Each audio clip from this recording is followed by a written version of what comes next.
Well, I think, you know, you mentioned the three other people that are running, and I really don't think that there is a serious candidate in the race other than myself, to be honest with you.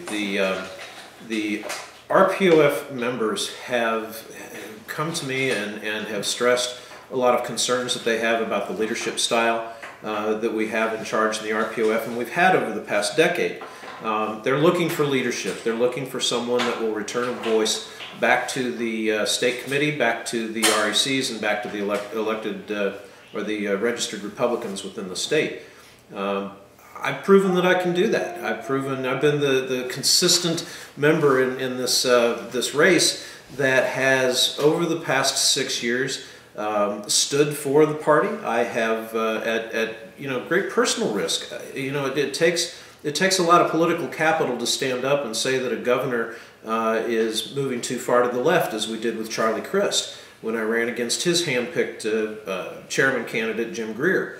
And we all know how that ended up. So people want leaders, and they've come to me and they said, Eric, we want you to run.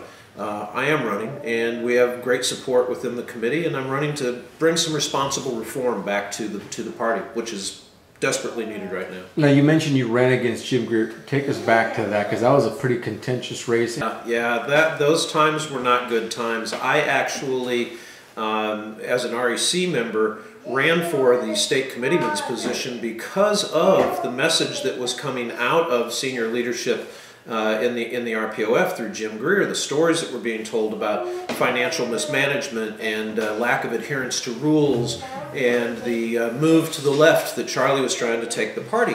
And I was concerned by that and felt that I needed to get in more of a leadership role at a level where I could have a greater voice, which I did. As an unknown, a freshman, we took a third of the committee vote away from Jim Greer at that point because there was a concern amongst those members that the party wasn't moving in the right direction.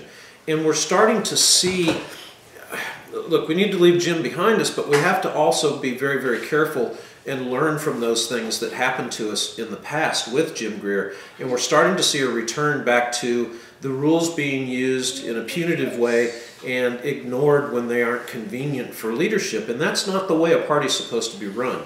And there's a lot of concern about that within the rank and file. So why should, as you say, the rank and file, why should they vote for you as opposed to Blaise Ngolia, Kirk Kelly, or Leslie Durrell? Of the three, do you see them all having liabilities that would maybe hamper or compromise their chairmanship if they were elected by the committee? Well, I think there are potentials, definitely, and I don't want to make any personal dispersions upon them, but yeah, there are some very distinct differences between us. I am the only candidate out of those three whom I really don't even consider to be, I would say, credible candidates. I think that Blaise and Kurt were probably drafted to take votes away from me.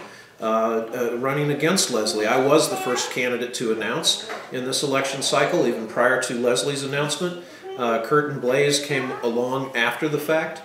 Here we have a chairman that is, I fear, not adhering to the rules. Again, taking us back to those days that are reminiscent to Jim Greer.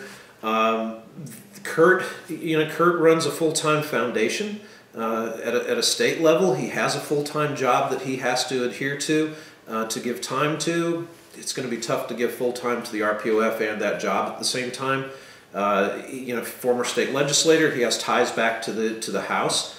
Blaise, here's another individual. This is an individual that will, for 120 days out of the 2 years, not be able to serve the party under law. He cannot talk to donors or do party business while he's in session as a state legislator. He will also have his own primary to contend with. So, are they potentially good candidates for the position? I don't think so, only because of the fact that they're not going to be able to devote a full-time effort. And we all know with the cronyism that's coming out of Washington, D.C., and the things that we're seeing, how important this 2016 election cycle is. We need a chairman that's going to devote a full-time effort with credibility that will follow the rules as a chairman and build the rank and file and bring some hope back into the Republican Party. We need to give the Republicans a voice again. We have a good message. we need to give the people the opportunity to get that message out, which we don't have now.